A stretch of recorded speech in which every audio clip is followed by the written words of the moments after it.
Oke, sip, udah, thank you. Baik, Assalamualaikum warahmatullahi wabarakatuh. Selamat malam, rekan-rekan peserta diskusi Zoom Kolokium 2 mingguan Masyarakat Filsafat Indonesia. Senang kita berjumpa kembali. Sebenarnya jadwal yang akan kita diskusikan malam ini bersama Mbak Priska tentang Gramsci itu beberapa minggu yang lalu ya, ketika kita pending, kita postpone, dan malam ini baru sedia untuk share, berbagi kepada kita semua. Jadi ini 3 minggu berturut-turut ya, minggu kemarin, minggu ini, Senin ini, dan Senin depan nanti ada lagi diskusi NFI Kolokium. Terima kasih tentu untuk kesetiaan teman-teman yang terus mengikuti program kita di NFI Kolokium 2 mingguan. Nah, malam ini kita sudah bersama dengan Mbak Priska. Mbak Priska ini dulu sempat bersama saya juga di S2 STF Triarkara tahun-tahun 2008-2009 ya, tahun-tahun itu. Dan tesis yang ditulis oleh Mbak Priska itu tentang Gramsci. Saya rasa juga kurang lebih akan yang seperti akan di-sharingkan malam ini tentang teori hegemoni.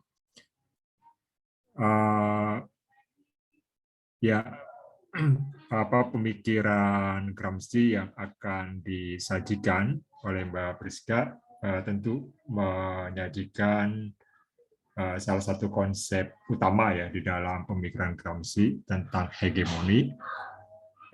Tapi sebelum masuk ke situ, tentu saja kita akan menjelaskan pandangan Gramsci yang mengkritik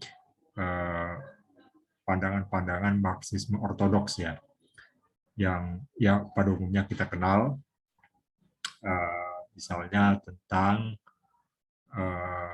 tentang materialisme historis ya, tentang keutamaan struktur ekonomi, proses-proses produksi di dalam superstruktur, kemudian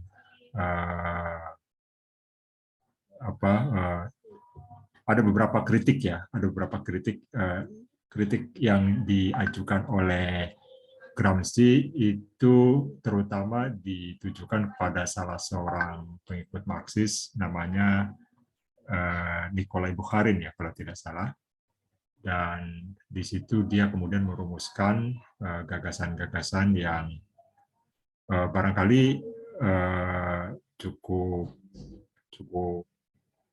baru ya, punya nuansa kebaruan, meskipun dalam arti tertentu ada pengaruh Lenin di situ, dalam arti ada peran aktif ya, peran aktif para subjek untuk merealisasikan sejarah. Jadi kalau dalam Marxisme ortodoks kita tahu bahwa sosialisme cenderung dipahami secara ilmiah, proses sejarah akan berlangsung sebagaimana yang diandaikan gitu ya, kapitalisme akan runtuh dengan sendirinya. Pandangan semacam itu dikritik ya. Lenin tidak mengikuti pandangan itu, dia melakukan aksi-aksi revolusioner, tapi Gramsci menawarkan pendekatan yang agak lain ya, meskipun kita harus aktif, berperan aktif, tapi dalam model yang bukan revolusioner atau kekerasan atau paksaan seperti yang ada di Rusia. Itu ada di dalam konsep hegemoni ya, yang nanti akan dipresentasikan. Nah, Mbak Priska nanti akan punya waktu kisaran antara 45 sampai 55 menit kurang lebih di sekitar itu. Saya nanti akan persilakan saja selama itu untuk diambil waktunya. Saya nggak tahu mungkin dites dulu share screen-nya apakah bisa nanti Ya, kita terlebih dahulu. ya oke. Sebentar ya.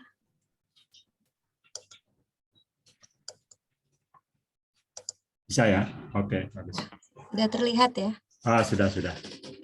Oke, mungkin untuk selanjutnya saya akan mempersilakan saja ya. Saya rasa hal lain yang mungkin saya ingin sampaikan tentang Mbak Priska, sekarang tinggal di Malang, ajar di BINUS University di Malang, BINUS Malang. Saya nggak tahu apakah mengajarnya masih nyambung dengan tema-tema filsafat atau enggak, tapi beliau sehari-hari sebagai dosen di Universitas BINUS. Itu aja barangkali perkenalan untuk Mbak Priska. Selanjutnya saya persilakan. Oke, baik. Baik, terima kasih banyak kepada Mas Naryo, Mas Hendar, rekan-rekan yang ada di balik layar Masyarakat Filsafat Indonesia yang memberi saya kesempatan yang sangat baik ini untuk membagikan sedikit yang saya miliki, teman-teman semua, rekan-rekan semua.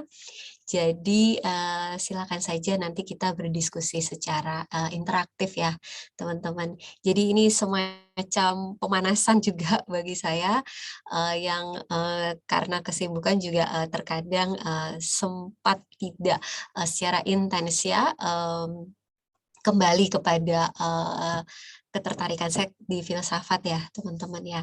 Jadi tadi sebagaimana yang sudah disampaikan oleh Mas Naryo, betul saya dulu satu kampus dengan Mas Naryo dan saya juga banyak berutang budi kepada Mas Naryo karena beliau juga yang memberi saya dukungan begitu baik moral dan juga bantuan tekstual juga ya. Waktu itu beliau pernah mengirimkan saya salah satu jurnal yang sangat saya perlukan untuk menyelesaikan tesis saya mengenai Antonio Gramsci ya teman-teman semua. Baik, tema kita pada malam hari ini saya memberi judul presentasi saya adalah menjelajah hegemoni Antonio Gramsci ya teman-teman semua. Nah, mohon maaf apakah di layar rekan-rekan semua clear atau ada blok hitamnya di atas? Nggak ada ya? Aman ya? Nggak ada, aman. Aman, oke, baik. Nah, teman-teman semua, Gramsci itu memang menarik ya, dan hegemoni ini seringkali kita dengar dan kita gunakan begitu. Nah, berdasarkan riset saya beberapa tahun yang lalu ketika saya mengerjakan dan menyelesaikan tesis saya, tulisan mengenai hegemoni yang ada di Indonesia, artinya tulisan hegemoni berbahasa Indonesia begitu dari penulis-penulis di Indonesia yang saya ketahui itu langsung ke pokok persoalan apa itu hegemoni dan kemudian bagaimana hegemoni itu diterapkan begitu ya teman-teman. Tapi bagaimana kronologis ya atau asal muasal hegemoni ini begitu tampil sebagai ide alternatif yang disuarakan oleh Antonio Gramsci. Sejauh penelusuran saya ya riset secara secara sistematis dan rinci mengenai latar belakang bagaimana munculnya pemikiran hegemoni oleh Gramsci ini ketika itu saya belum menemukan ya begitu. Nah, sehingga saya sangat dibantu begitu oleh literatur tambahan ya teman-teman yang tentu saja berbahasa Inggris begitu.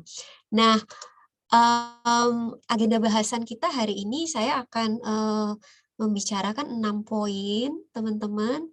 Jadi poin pertama, saya akan bicara mengenai apa sih sebenarnya yang mau kita bicarakan, sehingga pada malam hari ini kita berkumpul bersama ya teman-teman membicarakan mengenai hegemoni Gramsci. Lalu kita juga perlu mengetahui profil Gramsci tersebut. Lalu kita masuk kepada, nah ini tadi yang saya sampaikan, poin 3 dan 4. yang itu yang tidak saya temukan ya dalam khasanah penulisan hegemoni oleh penulis Indonesia begitu.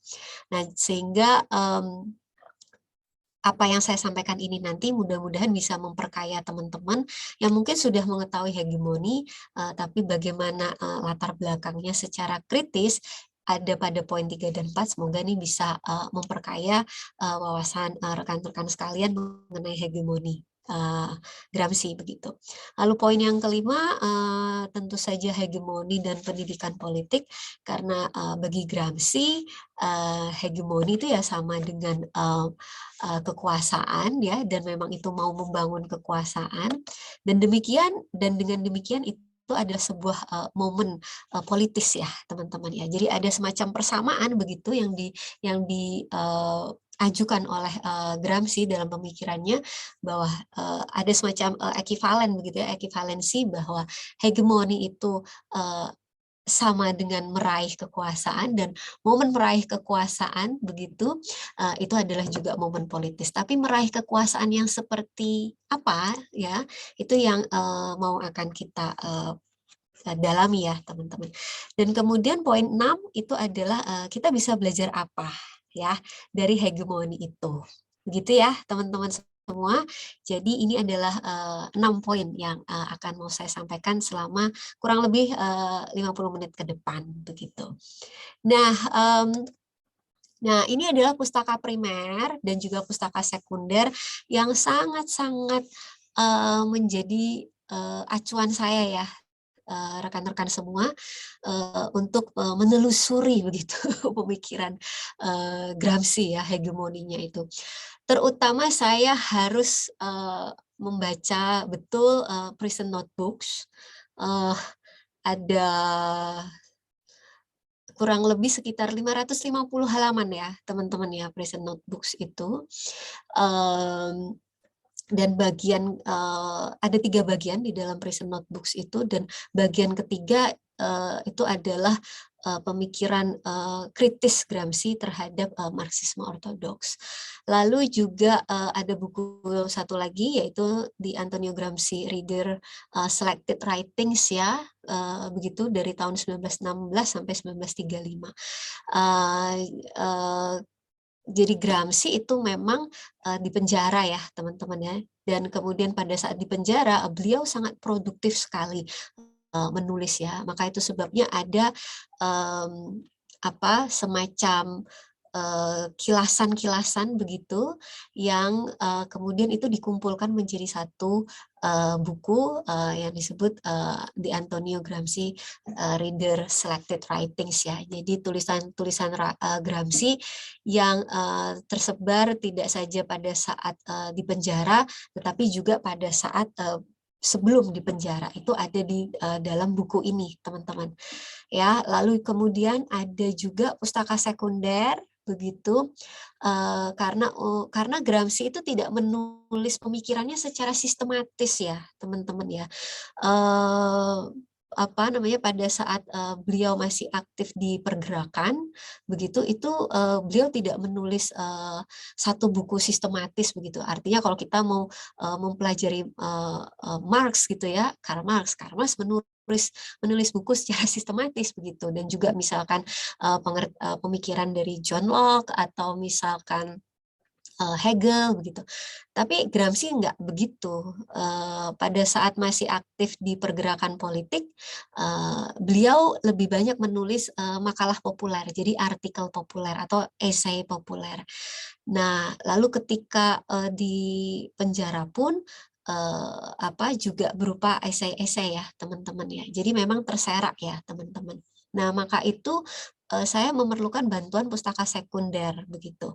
Nah, ada 4 referensi yang sangat membantu saya untuk memahami keterserakan ya pemikiran Gramsci dari banyak periode itu. Ya, itu saya dibantu oleh buku dari Joseph Femia begitu. Ya, lalu kemudian buku Leonardo Salamini, The Sociology of Political Praxis, begitu. Kalau yang di buku Joseph Femia ini saya terbantu untuk memahami lebih jelas ya mengenai bab hegemoni begitu. Nah, lalu kalau Leonardo Salamini dan juga Maurice Finocchiario itu saya terbantu untuk memahami kritik Gramsci terhadap Marxisme ortodoks. Nah, lalu tidak lupa dan ini juga sumber yang sangat tidak kalah pentingnya, yaitu dari Profesor Dr. Frans Manjussuseno begitu yang juga menemani saya ketika itu menulis tesis ini dalam bayang-bayang Lenin ya teman-teman ya. Jadi ada 6 tokoh yang pemikiran Marxismenya itu juga dipengaruhi oleh penafsiran Lenin terhadap ajaran Marx gitu ya. Nah, salah satunya adalah Gramsci. Jadi Gramsci dalam pemikirannya itu kurang lebih juga dipengaruhi oleh Lenin begitu, teman-teman semua. Nah, lanjut. Nah, sekarang kita bicara soal pokok persoalan. Sehingga Gramsci ini perlu untuk kita bahas ya teman-teman. Persoalannya begini, untuk lebih mudah dipahami teman-teman. Karl Marx itu sejak pertengahan abad 19 begitu ya. 18 pertengahan dan juga akhir abad 18 begitu. Itu sudah mulai meramalkan begitu ya, bahwa dengan revolusi industri yang melahirkan kapitalisme begitu, kapitalisme ternyata memiliki kelemahan, dan kelemahan itulah yang melahirkan kontradiksi ya, kontradiksi kelas atau ketegangan kelas antara kelas bourgeois, pemilik produksi, pemilik faktor produksi, yaitu yang memiliki pabrik, yang memiliki mesin, termasuk juga yang memiliki buruh ya begitu. Nah, itu bersitegang begitu ya dengan kelas buruh. Nah, Marx kemudian dengan materialisme historisnya begitu mendeklarasikan bahwa dengan kontradiksi internal kapitalisme ini cepat atau lambat kemudian ya kapitalisme ini akan runtuh begitu, dan akan digantikan dengan pandangan dunia baru yang lebih menguntungkan kelas buruh, yaitu sosialisme begitu. Maka dari materialisme historis Marx begitu, ada satu pemikiran kunci, yaitu adalah bahwa dari dinamika ekonomi begitu ya, struktur ya, istilah struktur dan superstruktur itu, bahwa dari dinamika ketegangan atau perubahan ekonomi begitu, itulah yang kemudian menjadi faktor yang sangat berpengaruh terhadap perubahan politik, relasi sosial, bahkan juga tatanan budaya yang ada di dalam masyarakat. Nah, cuma problemnya yang sudah diramalkan oleh Marx itu, ya kan, kok hingga akhir abad 19 begitu, ternyata kok sosialisme nggak kunjung datang ya. Artinya kapitalisme tidak kunjung runtuh gitu ya, tidak kunjung rontok, dan supaya sosialisme masuk menggantikan begitu. Nah, ini yang kemudian menjadi keprihatinan Gramsci ya, begitu. Ini ada apa gerangan? Nah, Gramsci melihat bahwa sejak sepeninggalan Marx, kira-kira begitu, Marxisme ini kemudian, atau ajaran Marx ini kemudian ditafsirkan secara positivistik ya. Sahabat Marx atau Friedrich Engels itu tampaknya yang memulai kecenderungan itu.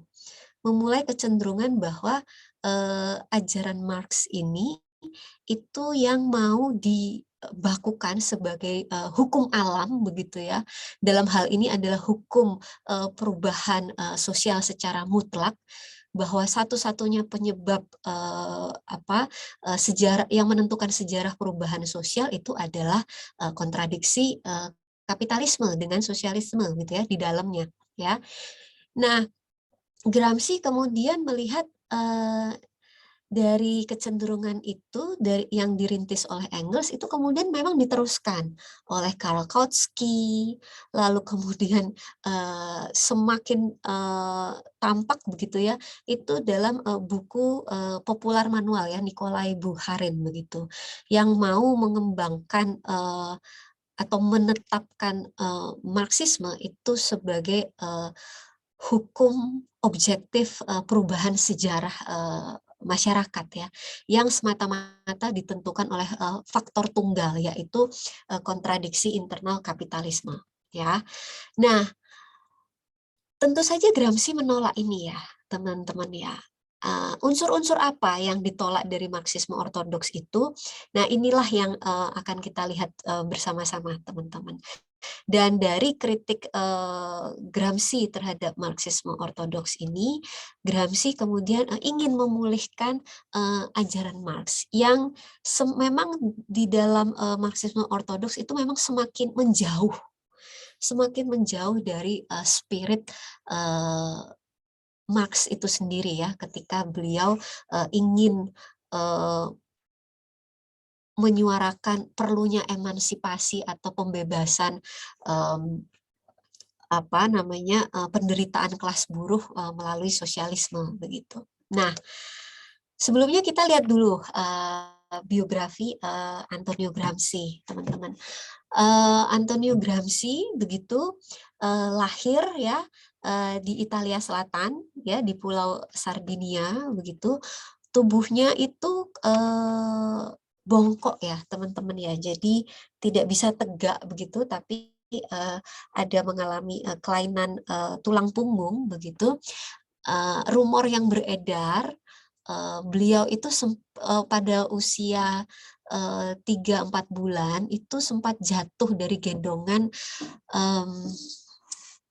suster ya, suster yang menggendong Antonio Gramsci begitu. Nah, itulah yang menyebabkan tubuh Antonio Gramsci itu mengalami kelainan tulang punggung begitu. Nah, tapi Gramsci itu cerdas, rekan-rekan semua. Beliau sangat cerdas dan mendapatkan beasiswa masuk ke Universitas Turin, menekuni atau mengambil program studi filsafat modern. Dan ketika itu di tahun 1913 beliau itu juga sudah aktif terlibat ya di Partai Sosialisme Italia PSI, mengikuti jejak kakaknya Gennaro ya, itu sudah mulai terlibat aktif di Partai Sosialisme Italia, dan beliau itu juga sangat produktif ya, menulis artikel-artikel begitu itu di koran Partai Sosial Italia, PSI ya, yang berjudul Avanti, teman-teman ya. Nah, Avanti itu kalau diterjemahkan dalam bahasa Indonesia itu artinya gerak maju ya, teman-teman. Nah, lalu karena kecewa dengan Partai Sosialisme Italia begitu ya, jadi ketika itu ada protes ya, protes buruh di pabrik mobil Fiat ya di Italia. Cuma sayangnya PS ini tidak tidak melakukan apa-apa gitu. Jadi agak kontradiktif ya teman-teman, menyuarakan sosialisme, menyuarakan keberpihakan terhadap kelas buruh, tetapi ketika ada aksi ya unjuk rasa mogok bekerja yang dilakukan oleh Dewan Buruh atau Serikat Buruh di pabrik mobil Fiat, PSI Partai Sosial Italia tidak melakukan apa-apa begitu. Nah, inilah yang membuat Gramsci kecewa dan kemudian keluar dari Partai Sosialisme Italia dan mendirikan Partai Komunis Italia di tahun 1921. Nah, Gramsci sangat kritis terhadap Benito Mussolini ya, pemerintahan fasisme yang menolak ya sosialisme, menolak Marxisme. Padahal sebelum menjadi penguasa berhaluan fasisme, Benito Mussolini ini berhaluan sosialisme, teman-teman ya. Nah, kemudian karena kritik keras Gramsci terhadap pemerintahan Mussolini, beliau harus menerima kenyataan di penjara selama 20 tahun, ya, 20 tahun. Nah, Gramsci sendiri ini memang sudah memiliki riwayat sakit ya, teman-teman ya. Karena sejak kecil itu sudah mengalami keterbatasan fisik dan memang mengalami kendala-kendala fisik yang sering dan berkelanjutan. Salah satunya tuh memang ada sakit ya di bagian paru-paru begitu. Nah, tapi itu semua tidak menyurutkan semangat Gramsci untuk terus menulis ya, teman-teman ya. Saya pernah nonton sebuah film yang sangat bagus sekali, judulnya tahun 94, judulnya The Shawshank Redemption begitu. Film itu 3 jam durasinya dan film itu bagus sekali, menceritakan mengenai kondisi narapidana sehari-hari di penjara begitu. Nah, ada salah satu kutipan yang menarik di film itu yang mengatakan bahwa ya supaya kita tetap terus menjadi manusia waras di penjara, pikiran kita harus sibuk gitu ya, entah ngapain lah, entah membantu perpustakaan di penjara, membantu membuat laporan keuangan kepala sipir misalkan dan segala macamnya.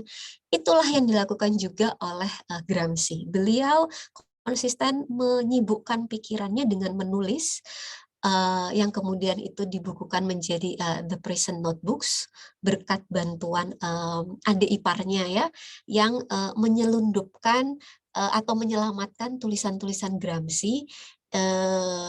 Jadi ketika Tatiana jadi ketika Tatiana adik ipar dari Antonio Gramsci ini mengunjungi Antonio Gramsci ya beserta dengan istrinya Antonio Gramsci. Gramsci menyelundupkan ya tulisan-tulisan yang sudah dibuatnya di penjara itu kepada istri atau adik iparnya. Maka itulah yang membuat kita bisa memahami pemikiran Gramsci berkat itu semua ya yang dibukukan di dalam The Prison Notebooks. Nah, selama 11 tahun beliau di penjara. Lalu beliau meninggal akibat stroke pendarahan tahun 1937, meninggal pada usia 46 tahun ya, dimakamkan di Italia.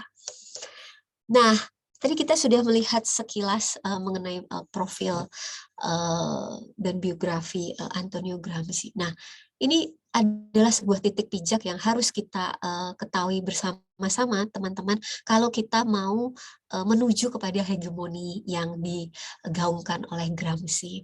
Tadi saya sudah katakan bahwa sepeninggalan Marx, Marxisme itu berwajah positivistik ya, dan berwajah positivistik ini kemudian Marxisme seringkali dikenal dengan paham Marxisme ortodoks.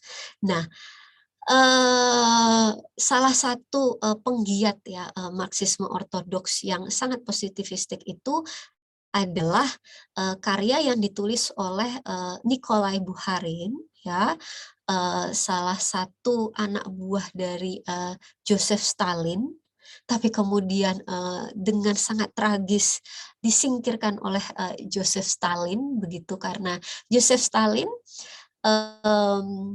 memang sudah pelan-pelan itu memang sudah mulai menelikung Lenin ya sebetulnya, supaya ketika Lenin mangkat itu Stalin ingin menggantikan Lenin. Nah, awalnya Bukharin ini menjadi satu kawanan ya dengan Stalin, tapi karena Stalin tidak ingin ada pihak-pihak yang ingin menyaingi popularitasnya atau pengaruhnya, maka dengan sangat tragis Nikolai Bukharin dieksekusi mati ya rekan-rekan semua di tahun 1938. Nah, Nikolai Bukharin itu di kalangan Partai Komunis Rusia itu beliau dianggap sebagai salah satu intelektual di partai tersebut, teman-teman.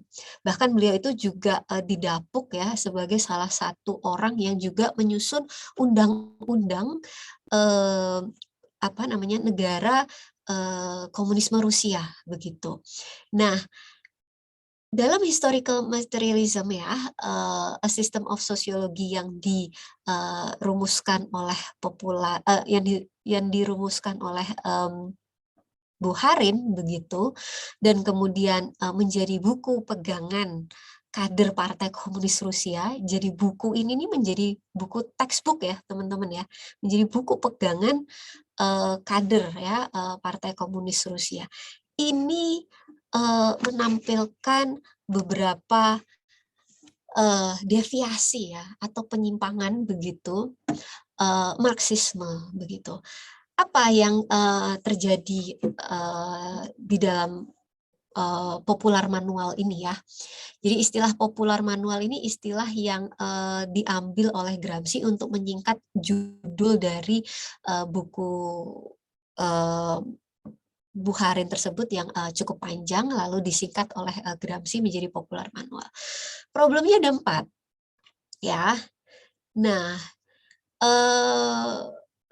Marxisme ortodoks itu ingin membakukan ajaran Marx itu sebagai hukum objektif sosial ya teman-teman. Nah, karena itu mereka ingin menyuarakan bahwa sejarah perkembangan masyarakat ya, sejarah perkembangan sosial itu bergerak otomatis ya, bergerak otomatis semata-mata ditentukan oleh satu faktor tunggal, faktor penyebab tunggal, yaitu ketegangan ya antara kelas buruh dengan kelas burjuis ya, dan itulah yang kita sebut sebagai kontradiksi internal kapitalisme. Nah, istilah ini kemudian melahirkan istilah determinisme ekonomi ya teman-teman ya, bahwa ketegangan internal kapitalisme itu adalah faktor penyebab tunggal dan pasti ya, di garis bawah itu teman-teman bahwa tunggal dan pasti ya, tidak ada yang lain selain kontradiksi kapitalisme di dalamnya. Nah, dengan demikian Bukharin mengklaim bahwa Marxisme itu tidak ubahnya juga sebagai teori ilmiah sosial ya atau sosiologi, karena dengan determinisme ekonomi itu diletakkan sebagai satu kepastian yang menjadikan Marxisme ini mampu sebagai hukum objektif sosial, teman-teman. Jadi padahal Marx tidak begitu ya. Marx tidak ingin merangkum seluruh kompleksitas dinamika sosial itu hanya semata-mata kepada bahwa ya sudah, ini semua ditentukan oleh ekonomi. Bahwa iya dinamika ekonomi itu mempengaruhi perubahan sosial, tetapi itu tidak dimaksudkan Marx untuk mereduksi. Nah, apa yang dilakukan oleh Marxisme ortodoks dalam hal ini diwakili oleh Nikolai Bukharin, Marxisme itu mereduksi mereduksi segala kompleksitas kenyataan yang ada di dalam tatanan masyarakat itu semata-mata itu semua adalah faktor dari perubahan ekonomi atau faktor dari ketegangan ekonomi, dalam hal ini kontradiksi kapitalisme. Nah, pertanyaannya kenapa ini semua bisa terjadi? Jawabannya sederhana, karena sosialisme yang mau diharapkan untuk segera datang itu tidak kunjung datang. Nah, ini mempengaruhi kredibilitas ajaran Marx, begitu ya. Nah, padahal sudah ada partai politik sosialis, ada partai politik komunis yang memegang betul ajaran Marx gitu. Nah, Nah, mereka nggak mau kehilangan kredibilitas, teman-teman. Maka itu sebabnya mereka kemudian meletakkan ajaran Marx ini itu sebagai ajaran yang baku, ya, sama dengan halnya membuat ini semua sebagai teori alam, ya, hukum alam.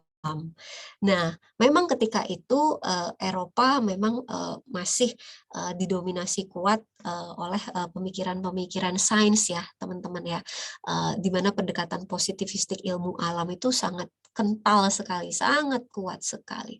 Nah, untuk tidak kehilangan kredibilitas Marxisme atau ajaran Marx, mereka kemudian yang di salah satunya seperti Nikolai Bukharin ini, nah, supaya nggak kehilangan kredibilitas begitu, kalau ilmu alam saja sudah banyak melahirkan teori-teori alam, nah, maka dalam teori sosial Marxisme bisa mengisi kekosongan itu dengan menjadikan Marxisme itu sebagai hukum mutlak perubahan masyarakat, persis seperti bahwa kalau buah dijatuhkan itu pasti jatuh begitu, ya, karena ada hukum gravitasi dan itu pasti, ya. Dan kalaupun ada perubahan musim itu juga pasti, ya, musim itu perubahannya juga pasti begitu. Nah, maka hal yang sama dipakai, ya, pendekatan seperti itu digunakan oleh Marxisme ortodoks, ya, yang tadi sudah saya katakan dirintis oleh Engels, Friedrich Engels, lalu diteruskan oleh Kautsky, dan kemudian juga semakin mengental itu di Nikolai Bukharin, teman-teman. Ya, artinya realitas sosial itu diperlakukan sebagai realitas alami, ya. Nah, realitas alami artinya tetap, ya. Realitas alami supaya bisa menghasilkan teori atau hukum dalam ilmu alam itu kan harus pasti, ya, teman-teman. Nah, kepastian itulah yang mau dipenuhi, ya, janji kepastian hukum perubahan masyarakat itu yang mau dipenuhi, ya, di dalam Marxisme. Nah, caranya adalah menemukan satu faktor penyebab tunggal dalam yang menentukan perubahan masyarakat, yaitu pada determinisme ekonomi. Jadi semata-mata Marxisme ortodoks itu ingin mempertahankan kredibilitas ajaran Marx yang kok tampaknya sosialisme kok belum datang, ya. Jangan-jangan ramalan Marx meleset. Nah, supaya tidak kehilangan kredibilitas, maka Marxisme itu dibangun sedemikian rupa dengan pendekatan positivistik ilmu alam, hendak memberikan jawaban yang pasti terhadap perubahan sosial masyarakat. Nah, ini dikritik oleh Gramsci, ya. Berarti sejarah berjalan otomatis, ya. Nggak perlu susah-susah mikir faktor-faktor yang lain yang akan menentukan perubahan masyarakat, cukup berpegang teguh kepada perubahan ekonomi, itu saja, ya. Nah, Gramsci mengkritik ini, begitu, ya, teman-teman. Nah, dalam konteks kegagalan sosialisme di Barat, akibat dari cara berpikir yang otomatis seperti ini, itu ada kesalahan yang sangat fatal menurut Gramsci. Akhirnya bahwa manusia atau masyarakat itu objek pasif, ya, yang tunduk pada hukum objektif perubahan sejarah, ya. Nah, bahwa manusia menjadi objek yang pasif, maka manusia itu menjadi entitas yang ahumanis dan ahistoris, teman-teman.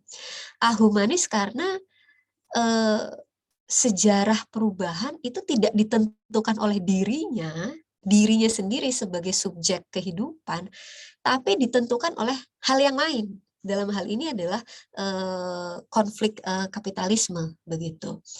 Dan karena itu, ya, jelas ahistoris, karena dia tidak mengukir hidupnya sendiri sebagai subjek atau pelaku atau aktor kehidupan, ya, maka dengan demikian seseorang itu sebetulnya, ya, tidak menyejarah, ya. Dia tidak membuat sejarahnya sendiri. Maka bagi Gramsci ini fatal. Dan akhirnya juga karena manusia itu atau masyarakat itu juga objek pasif ya, udah nggak usah ngapa-ngapain, bahwa kapitalisme itu pasti akan runtuh, sosialisme nggak perlu dipertahankan, tidak perlu ditunggu, pasti kapitalisme itu akan runtuh, maka ini membentuk mental fatalistik ya. Jadi tinggal terima garis takdir saja, bahwa sosialisme itu tidak perlu diusahakan, tidak perlu capek-capek melakukan revolusi. Karena itu tadi berdasarkan prinsip ekonomisme atau determinisme ekonomi, kapitalisme itu akan habis dengan sendirinya karena kontradiksi yang sangat kuat di dalam dirinya. Nah, konsekuensinya adalah kelas buruh itu cukup diam saja ya, nggak perlu tadi yang saya katakan mengupayakan revolusi fisik ya. Jadi inilah yang menjadi kekalahan sosialisme yang fatal ya, dan ini menjadi kritik keras Gramsci begitu. Nah, kritik Gramsci terhadap Marxisme ortodoks ini sangat-sangat dipengaruhi oleh idealisme Benedetto Croce ya, seorang neo-Hegelian dari Italia.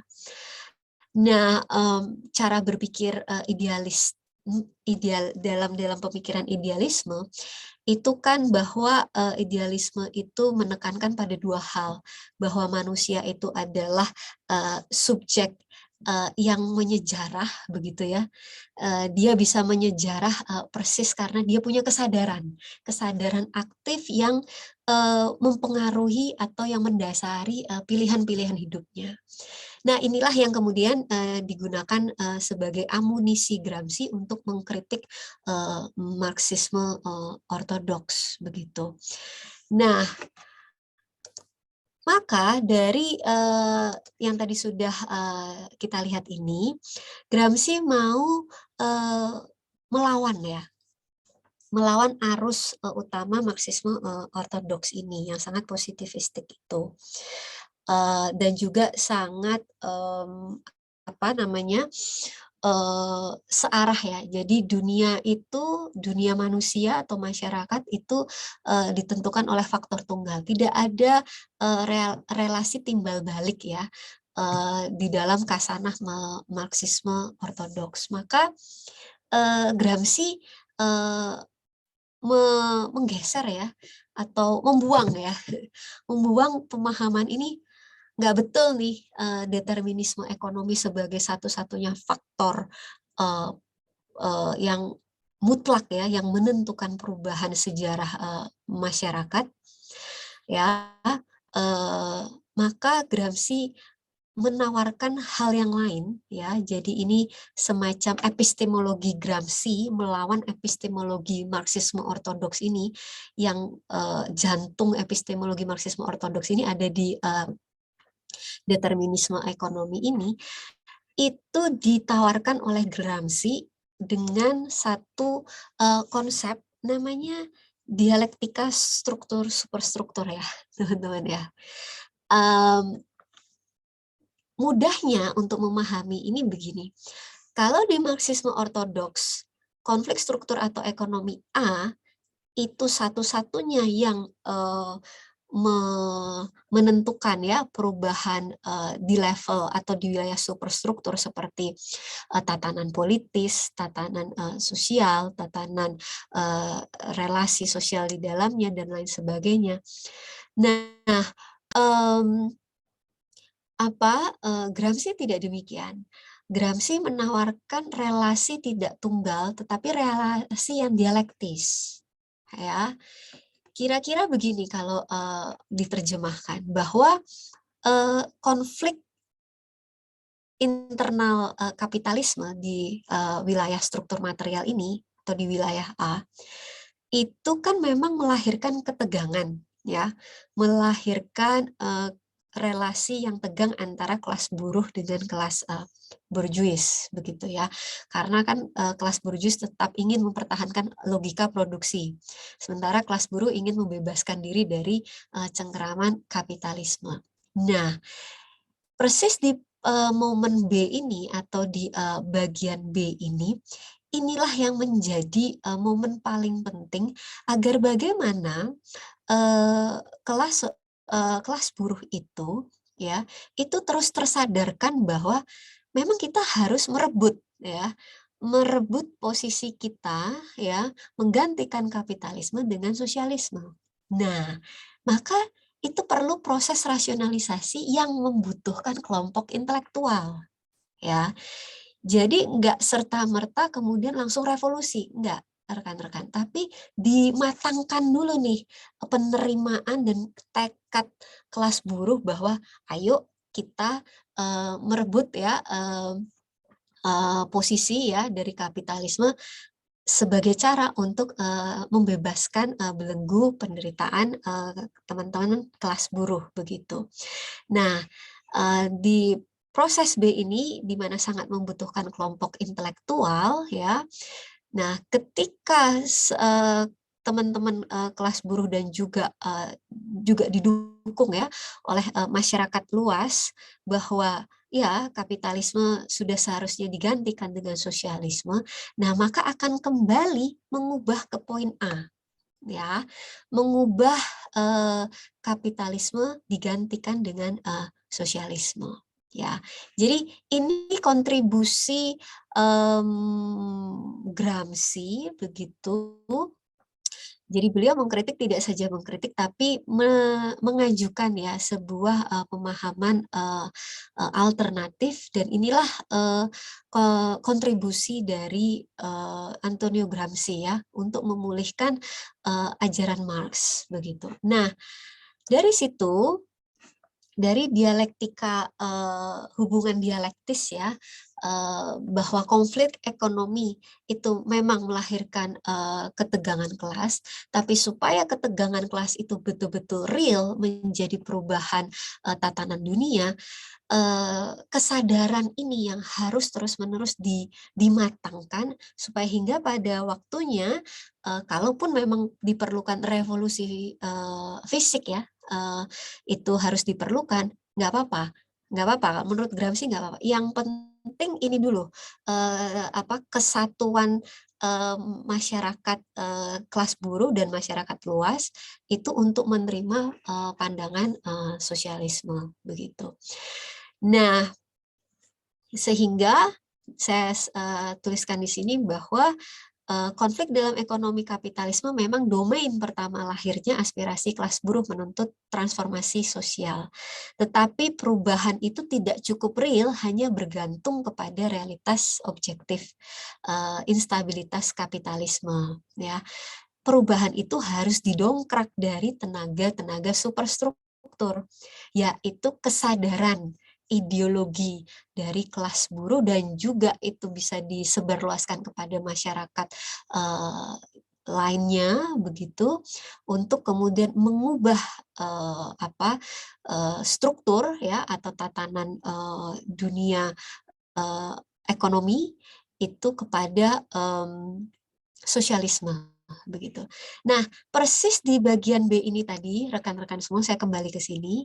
Nah, proses untuk mematangkan ya dan menyatukan, membulatkan tekad sosialisme di kalangan rekan-rekan sosialis begitu dan juga masyarakat luas, inilah persis di sini perlu membangun hegemoni teman-teman. Jadi di poin B ini supaya dari hegemoni itu bisa mendobrak ya atau bisa mengubah poin A ini menjadi yang dari kapitalisme menjadi sosialisme. Nah, mari kita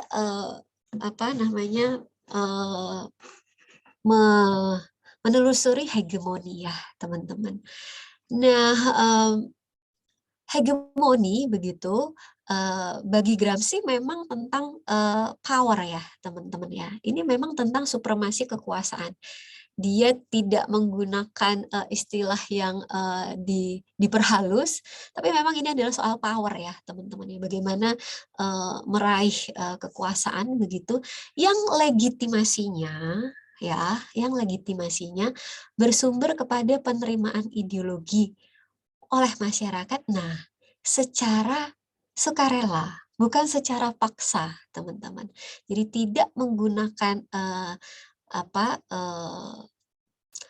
upaya-upaya koersif ya melalui militeristik begitu, kekuatan-kekuatan militeristik, tapi kepada penerimaan ideologi di kawasan mindset ya teman-teman ya, di kawasan cara berpikir masyarakat.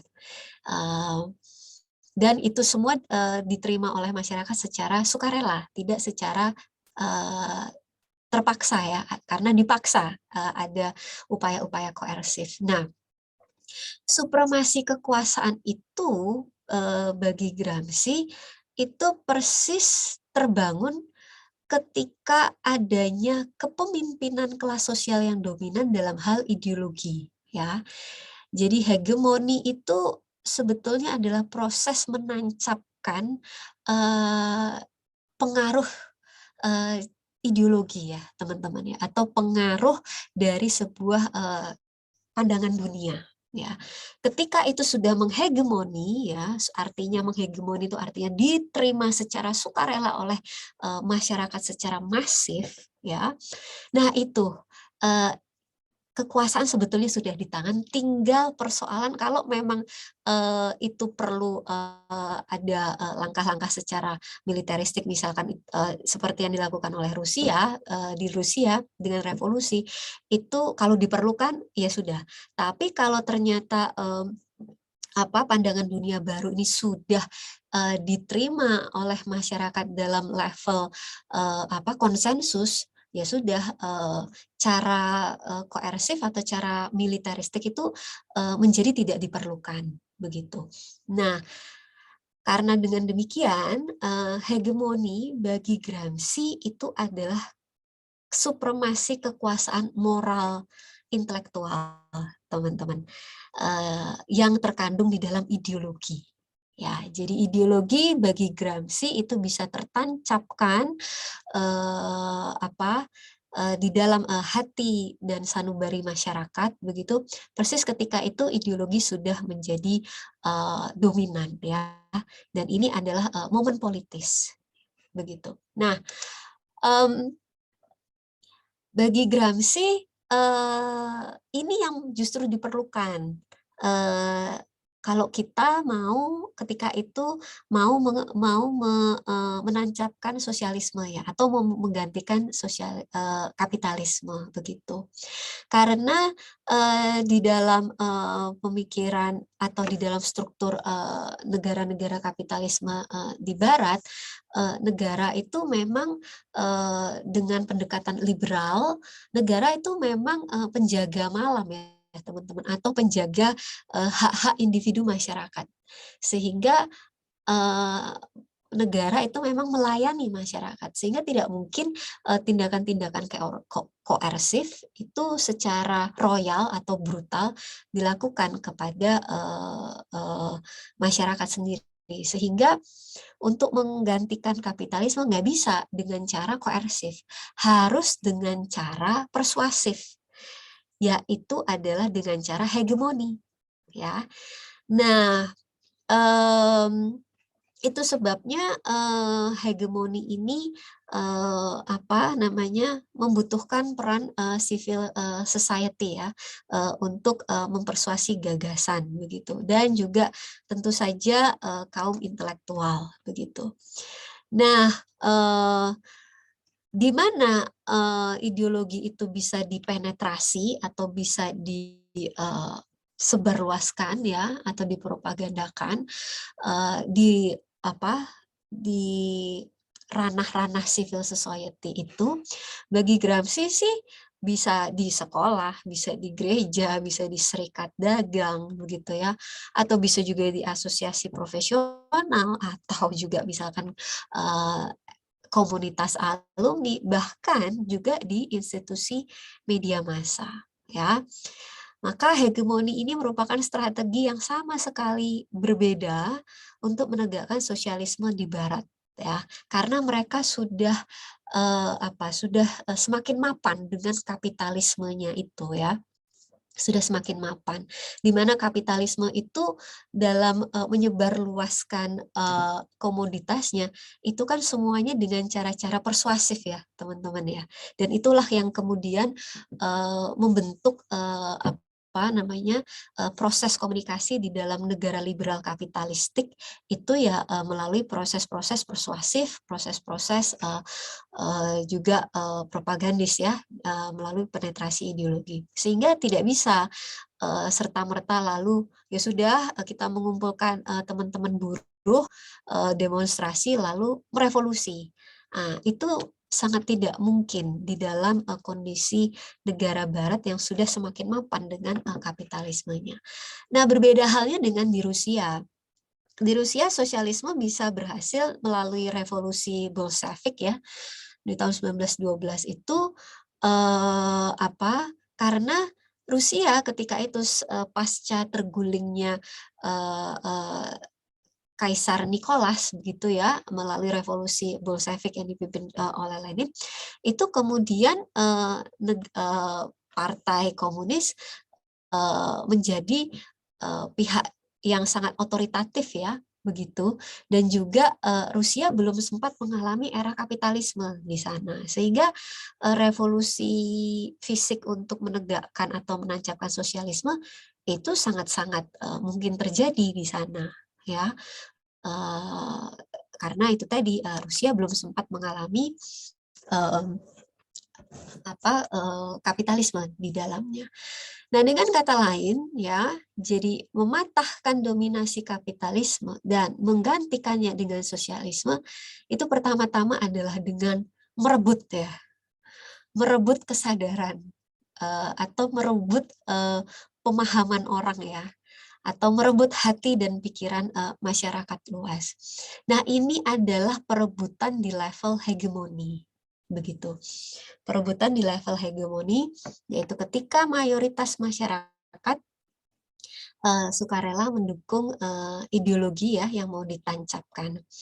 Nah, dengan demikian pertempuran yang terjadi sebenarnya adalah pertempuran hegemonik, alias pertempuran ideologis, teman-teman.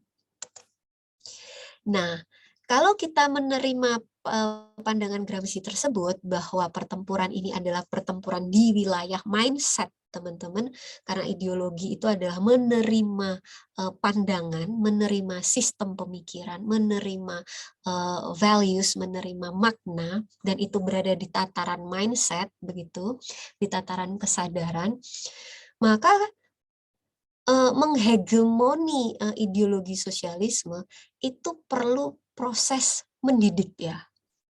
Mendidik apa? Mendidik kesadaran masyarakat ya, yang ketika itu mungkin masih belum kuat pemahamannya untuk menerima sosialisme dalam konteks ini ya, dalam konteks Gramsci, di mana itu dikatakan oleh Gramsci alam pikiran masyarakat yang belum tercerahkan ya itu adalah common sense ya. Jadi bukan akal sehat ya bagi Gramsci. Common sense itu bukan akal sehat yang waras ya, tetapi alam pikir masyarakat yang belum tercerahkan karena di situ masyarakat belum mampu untuk berpikir kritis menemukan kelemahan-kelemahan dari ideologi atau cara pikir yang diterimanya. Nah, maka menghegemoni itu perlu proses mendidik, ya, mendidik kritis. Jadi masyarakat common sense-nya itu dialihkan kepada critical consciousness, dialihkan kepada kesadaran yang kritis, kesadaran kritis yang berarti kesadaran yang sudah tercerahkan. Begitu, kesadaran yang sudah tercerahkan, berbeda dengan masyarakat yang masih memeluk common sense ya. Nah, ini jadi kalau kita mau merebut hati dan pikiran atau penerimaan masyarakat terhadap ideologi yang mau ditawarkan, nah ini ada proses perubahan ya, proses mengubah mindset, yaitu melalui proses pendidikan. Nah, pendidikan ini berarti adalah pendidikan membentuk kesadaran kritis masyarakat, dan dengan demikian ini sebetulnya adalah pendidikan politis bagi Gramsci, ya, karena ujung akhirnya adalah memang untuk menancapkan power ya teman-teman ya, kekuasaan dari ideologi yang mau ditancapkan. Nah, yang menarik bahwa aktivitas mendidik itu adalah aktivitas budaya bagi Gramsci. Nah, mari kita lihat bersama-sama teman-teman. Ini ya, tinggal 2-3 slide lagi, Mas Naryo dan teman-teman yang lain. Nah, bahwa hegemoni itu mau mengubah mindset masyarakat ya melalui proses mendidik begitu.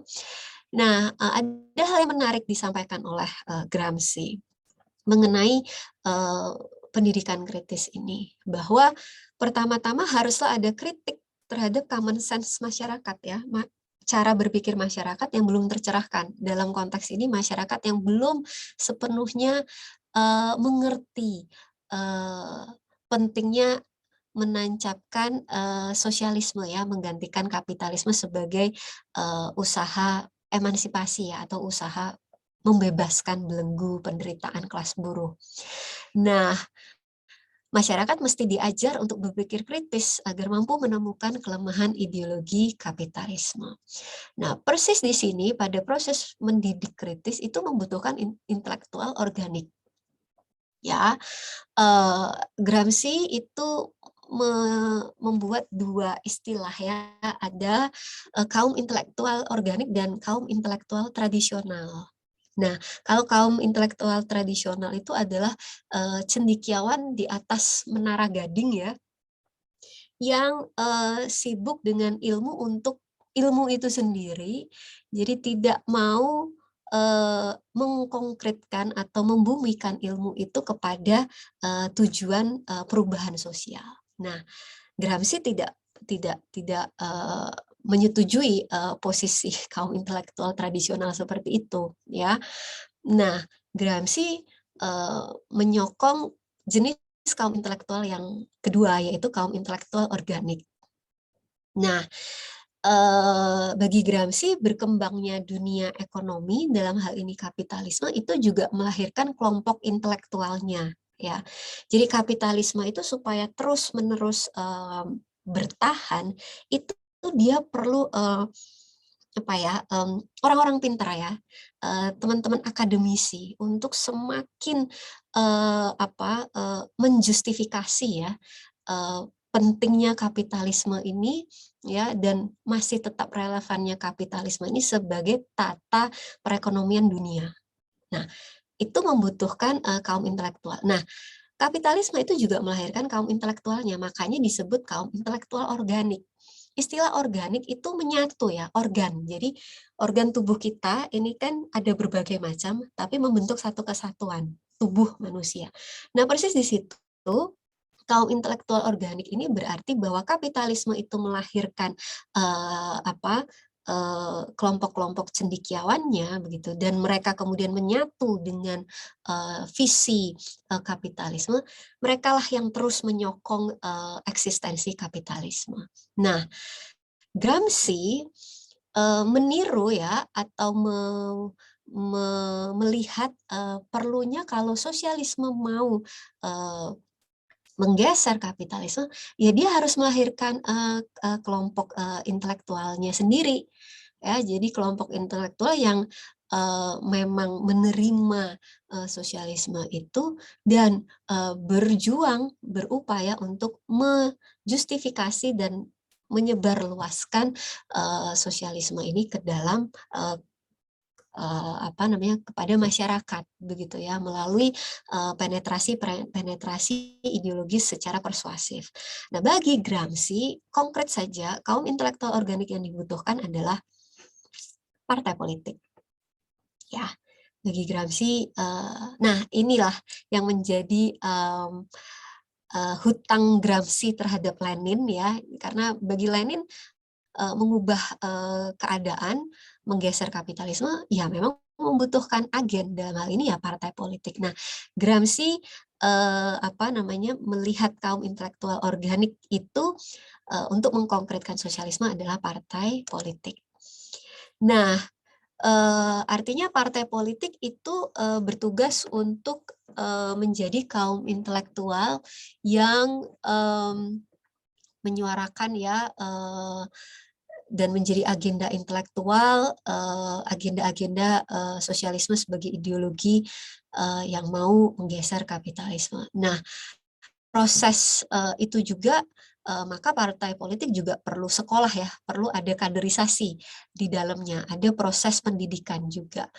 Nah, bahwa dia menjadi guru itu juga perlu dididik gitu ya, bahwa partai politik menjadi guru bagi masyarakat, dia juga perlu harus dididik begitu. Nah, proses pendidikan ini ya, supaya semakin menerima pandangan ini, itu yang bagi Gramsci adalah tidak lain sebagai proses pembudayaan. Jadi meraih kedudukan hegemoni sebuah ideologi itu sangat bergantung kepada proses pendidikan kritis, dan aktivitas mendidik tidak lain adalah proses pembudayaan. Nah, budaya bagi Gramsci, karena itu adalah proses membudaya, bagi Gramsci adalah proses mempersonalisasi ya, rekan-rekan semua. Jadi mengkarakter ya, atau membuat orang itu menjadi karakter atau memiliki karakter yang diharapkan. Jadi bagi Gramsci, pembudayaan atau mendidik dalam hal ini itu adalah aktivitas kebudayaan, dalam arti aktivitas untuk membentuk ya kesadaran cara berpikir mindset masyarakat itu sebagai basis karakternya atau basis kepribadiannya. Jadi bagi saya meskipun Gramsci pemikirannya sudah hampir ya lebih dari 100 tahun, tapi saya kira ini sangat relevan hingga hari ini ya, rekan-rekan semua. Nah, saya di slide terakhir saya, maka belajar dari hegemoni yang diusulkan oleh Gramsci, kita belajar 3 hal. Pertama, bahwa ketika Gramsci mengkritik Marxisme ortodoks yang meletakkan masyarakat atau manusia itu sebagai realitas alamiah, artinya sebagai objek pasif dari kepastian hukum ya, hukum perubahan masyarakat yang semata-mata ditentukan oleh kontradiksi ekonomi begitu. Ini dijungkir balikan oleh Gramsci, nggak begitu, bahwa manusia adalah subjek. Manusia adalah aktor sejarah kehidupan yang aktif menentukan dirinya persis karena menggunakan, mengasah kesadaran akal budinya untuk melahirkan putusan-keputusan dalam hidupnya dia. Nah, dalam hegemoni juga, maka kita belajar dari Gramsci yaitu membangun pengaruh ya, rekan-rekan semua. Membangun pengaruh bahwa istilahnya seperti sekarang influencer begitu ya, hegemoni kemudian mengalami perluasan makna, sebetulnya jantungnya adalah membangun pengaruh begitu. Melalui apa namanya, arsitek-arsitek ya, konten-konten kreator misalkan, atau misalkan melalui apa namanya, tentu saja juga cendekiawan-cendekiawan di belakangnya, dan tentu saja juga partai politik begitu. Maka belajar hegemoni ini sebetulnya kita diarahkan oleh Gramsci bahwa perubahan itu pertama-tama perlu untuk membangun pengaruh ya, supaya perubahan itu bisa terjadi perlu untuk membangun pengaruh seluas-luasnya. Nah, yang terakhir, supaya pengaruh itu bisa diterima perlu dididik, perlu ada pendidikan ya, pendidikan kritis, artinya pendidikan yang menggiring orang untuk menerima ideologi yang ditawarkan. Ya, jadi maka itu sebabnya posisi Menteri Pendidikan itu juga sangat strategis ya, sangat strategis untuk diperebutkan. Tidak saja Menteri Ekonomi, Keuangan dan lain sebagainya, tapi Menteri Pendidikan itu sangat politis ya, jabatan yang sangat menarik, persis karena pendidikan itu menjadi jalan untuk membangun pengaruh ya, dan membangun pengaruh itu berarti salah satu jalan untuk menancapkan atau meraih kekuasaan. Jadi kira-kira begitu rekan-rekan semua, dan Mas Naryo, saya lebih dari 15 menit begitu. Terima kasih. Ya, terima kasih Rizka.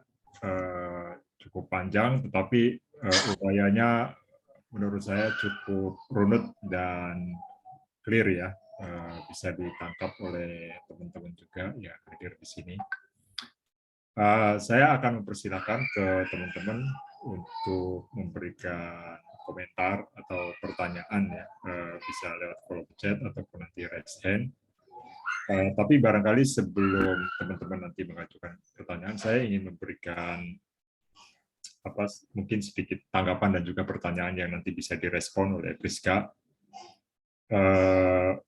Pertama, barangkali tentu ada hal yang betul-betul menarik ya, dan ada sisi kebaruan tentu saja dalam konteks memahami Marxisme dari Gramsci. Tapi ketika kita sampai pada titik akhir, muncul sebuah pertanyaan, sejauh mana gagasan Gramsci dalam hal ini konsep hegemoninya itu mungkin, sejauh mana itu mungkin. Barangkali kalau kita bicara tentang Marxisme seperti yang dipraktikkan di dalam sejarah Rusia, itu ternyata tidak mungkin, karena ya dalam sejarah itu berakhir, rontok. Alasannya tentu saja seperti yang banyak dikemukakan, itu bertabrakan gitu dengan prinsip-prinsip kemanusiaan, negara otoriter, banyak melakukan kekerasan gitu ya. Nah, gagasan Gramsci yaitu tadi, sejauh mana itu mungkin. Kalau tadi dikatakan ada proses mendidik secara kritis ya, mendidik secara kritis dalam spirit hegemoni, bukankah kecenderungannya itu mau mengarahkan, tadi kata itu juga muncul ya dari Priska, mengarahkan audiens, itu artinya dalam tanda kutip sebenarnya itu adalah sebuah propaganda gitu ya, mau mendesain audiens untuk bisa menerima apa yang kita mau sampaikan. Kalau itu betul-betul kritis, proses pendidikannya, misalnya memberikan edukasi kepada masyarakat, pertanyaannya kemudian, apakah yang diharapkan oleh Gramsci itu akan terhasil, bahwa masyarakat dengan dihegemoni kemudian melahirkan sosialisme, sistem yang baru gitu. Nah, itu menjadi pertanyaan-pertanyaan yang mungkin nanti bisa direspon. Saya juga akan persilahkan teman-teman yang hadir di sini untuk mengajukan pertanyaan secara langsung atau dari kolom chat. Sambil nunggu ya, tadi ada pertanyaan dari saya. Ini ada juga pertanyaan dari Jessica ya. Jessica di kolom chat. Oke, apakah Korea Utara dengan ideologi Juche-nya dapat dikatakan sebagai keberhasilan hegemoni Gramsci? Nah, itu ya, saya rasa mungkin nanti itu perlu direspon juga ya oleh Rizka. Itu dulu atau mau ditambah lagi? Ini ada Bung Wildan juga. Ini dulu saja ya, saya Ini dulu. coba. Ya, Bung Wildan nanti dulu ya. Sebentar. Oke, saya coba menjawab. Oke. Oh baik. Ya, silakan. Ya baik. Saya mencoba menjawab pertanyaan dari Jessica begitu. Apakah Korea Utara dengan ideologi Juche-nya dapat dikatakan sebagai keberhasilan hegemoni Gramsci? Nah, di Korea Utara tidak terjadi ketegangan atau apa ya, semacam konflik ya antara kapitalisme dengan sosialisme ya. Jadi di sana Korea Utara bukan negara yang menganut kapitalisme, sehingga Korea Utara betul-betul didirikan dan dikembangkan sejak awal oleh ideologi tunggal, yaitu dalam hal ini adalah sosialisme komunisme. Nah, sehingga ideologi itulah yang masih bercokol di sana atau masih beroperasi di sana, karena dalam konteks Marxisme ini, bahwa kalau kita bicara soal Marxisme itu kan selalu kita melihat dari sisi adanya ketegangan kelas di dalam kapitalisme ya. Nah, problemnya Korea Utara hingga hari ini belum menganut kapitalisme, sehingga ideologi yang masih berlaku di sana begitu ya, masih ideologi tunggal, sehingga kalau hingga hari ini itu masih bisa bertahan ya, bisa jadi juga karena keputusan politis yang mutlak ya, karena di sana kan sangat otoriter sekali begitu, tidak memberi ruang demokrasi di sana, sehingga yang bisa saya katakan bahwa dalam konteks hegemoni Gramsci yang saya sampaikan hari ini itu tidak bisa diterapkan untuk menjelaskan ya, atau menjawab kenapa ideologi di sana masih terus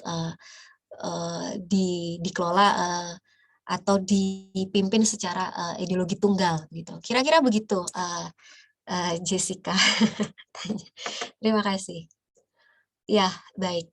Ini saya mau menjawab pertanyaan Mas Sunario atau bergeser ke Mas Wildan? Boleh, mungkin yang tadi saya ajukan dulu. Oke, nah begini Mas Naryo, bagaimana hegemoni itu mungkin ya memang sangat membutuhkan proses peralihan ya, proses peralihan dari hal yang dari cara pandang sebelumnya kepada cara pandang sesudahnya, dan itu memang memerlukan proses pendidikan ya, memerlukan proses perubahan cara berpikir begitu.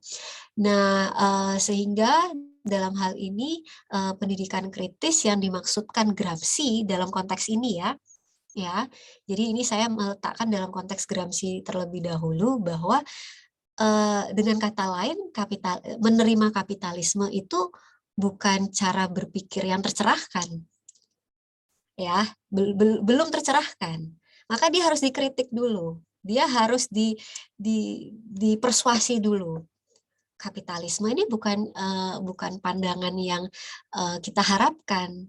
Nah, maka ini harus dikritisi dulu dengan cara persuasif ya, dengan cara intelektual juga. Maka memerlukan narasi-narasi tekstual dari kelompok intelektual, tidak saja oleh partai politik, misalkan juga di level civil society ya, termasuk juga komunitas agama ya. Jadi Gramsci juga mempersilahkan hegemoni itu terjadi di komunitas agama, salah satunya di gereja. Itu sih Mas Sunario. Semoga bisa menjawab. Baik. Terima kasih. Kita beralih ke Bung Wildan ya. Ya. Bung Wildan ini saya tahu juga kedengeran ya? Gramsci. Ramai nggak ya? Saya pindah kalau ramai. Saya lagi di warung ini. Bagian dari ini tempat makan proletar. Sebentar, saya pindah. Kedengaran ya? Kedengaran. Tapi ada suara background gitu tadi. Oh, sebentar, ada musiknya. Ada. Ke jalan. Mohon maaf. Ya, terima kasih Mbak Priska. Ya, kenalkan nama saya Wildan, temannya muridnya Bung Naryo ini. Menarik karena ini pemikiran Gramsci. Saya sekedar mengais-ngais dulu yang sempat satu semester dengan Bung Naryo juga kalau nggak salah ya. Waktu kelas Gramsci itu ya. Yeah. Gini Mbak Priska, saya ini sekedar mengais. Kalau dilihat dari pemaparan Mbak Priska yang menarik itu begini, saya bisa jadi keliru. Tafsiran membaca Gramsci itu menurut saya agak cenderung pembacaan dari kelompok-kelompok post-Marxism ya. Post-Marxism ya. Contoh misalnya gitu ya. Saya nggak tahu apakah tadi karena sebetulnya kan begini, waktu itu Pak Robert itu mengatakan sebetulnya kan Gramsci itu adalah seorang Marxisme sejati justru gitu. Karena kondisi dia di tahanan, dia tidak memungkinkan untuk menjelentrehkan atau terang benderang dalam surat-suratnya itu dengan pemikiran Marxisme ya. Pertama, sehingga ya dia membuat semacam kode lah kalau tidak keliru ya. Tolong koreksi. Misalnya dalam bukunya Prison Notebook itu kan ada istilah philosophy of practice ya. Yang sebetulnya itulah Marxisme sebetulnya gitu kan. Dia terus kemudian soal apa namanya Lenin tuh disebut dengan apa gitu. Ilih itu apa saya lupa. Jadi sebetulnya yang itu cara Gramsci untuk apa namanya cara Gramsci untuk tidak dia sebagai Marxisme yang revolusioner yang oleh Mussolini justru sangat mengkhawatirkan gitu loh. Nah memang begini, saya nggak tahu tadi Mbak Priska itu kan pada kesimpulannya tuh bicara soal subjek adalah gitu kan tentang kesadaran. Nah yang saya tanyakan posisi kelas itu sebetulnya di mana dalam konteks Gramsci gitu. Karena begini, kalau dalam pemikiran post-Marxis seperti misalnya Laclau sama Mouffe itu kan jelas bahwa dia membaca itu menjawab Gramsci itu kan bahwa Gramsci sudah kelas itu sudah bubar gitu kan. Karena memang kan begitu kan. Sehingga bagi sebagian orang justru Gramsci itu sudah melampaui bukan melampaui apa ya, yang mengkritik Marxis sekaligus meninggalkan Marxis. Karena terkesan itu kan bagi kelompok post Marxis itu kan kalau kita membaca ini seolah-olah memang dia Gramsci itu lebih mementingkan suprastruktur, gitu. Bagaimana kerja suprastruktur itu bekerja. Koreksi jika keliru. Makanya seperti itu ya. Tetapi kan ada juga yang beberapa apa namanya, saya melihat Mbak Priska itu justru mudah-mudahan saya keliru melihat Gramsci dalam kacamata post Marxis seperti sebagaimana Laclau atau Mouffe ya. Karena pada kesimpulan subjek itu kan bukan lagi subjek kelas ya. Dia mengatakan subjek berkesadaran. Padahal beberapa sebetulnya kalau tidak keliru itu seperti saya waktu itu sempat Pak Robert tuh kalau nggak salah Kit Krejcen lalu kemudian Peter Thomas kalau nggak salah justru Gramsci itu tetap menekankan pada kelas gitu, pada peran kelas proletar ya, kelas meskipun Gramsci misalnya itu kan mengabur seolah-olah bahwa persoalan intelektual ya, pengaruh intelektual organik yang untuk membangun narasi yang tadi yang dikatakan oleh Mbak Priska sendiri ya, yang berperan untuk membangun hegemoni itu gitu loh. Seperti itu. Nah, menurut Mbak Priska itu sebetulnya kelas dalam konteks Gramsci itu memang tidak ada. Bagaimana gitu? Sebetulnya ada atau cara kerjanya yang berbeda. Itu pertama. Yang kedua, soal common sense tadi. Nah, saya nggak tahu ya, common sense itu apakah memang harus diubah atau tidak dalam konteks Gramsci sehingga diberikan kesadaran kritis. Maaf saya agak merokok ya. Nah, saya pernah baca waktu itu dan itu diberikan pada. Jadi gini, ada seorang pemikir sosiolog atau apa ya, namanya James C. Scott itu. James C. Scott itu dengan judul bukunya itu The Weapon of the Weak. Justru menempatkan menurut James Scott itu common sense itulah senjata menurut saya adalah melalui common sense yang katanya bukan yang isinya itu adalah bisa mitos terus kemudian istilahnya itu folklore. Justru menurut James Scott itulah yang bisa melawan hegemoni negara itu gitu. Itulah senjata itu kemudian inilah senjata kaum lemah, weapon of the weak itu kata James Scott untuk melawan hegemoni negara gitu. Ya dengan gosip. Jadi gosip itu bagian kasakus itu bagian dari melawan hegemoni itu gitu loh. Nah, tetapi kan apakah kemudian ini posisi Gramsci itu dalam pandangan terhadap common sense itu saya terlihat itu sesuatu yang perlu direhab gitu seolah-olah itu sesuatu yang mitis dan sebagainya. Atau bagaimana menurut Mbak Priska? Terima kasih Mbak Priska itu dulu ya. Terima kasih atas penjelasannya Bung Naryo. Ya, terima kasih. Terima kasih Bu Wildan atas pertanyaannya. Priska mau Ya, dijawab langsung? ya. Jadi ada 2 pertanyaan tadi yang disampaikan oleh Mas Wildan. Saya mencoba menjawab yang terakhir dulu begitu.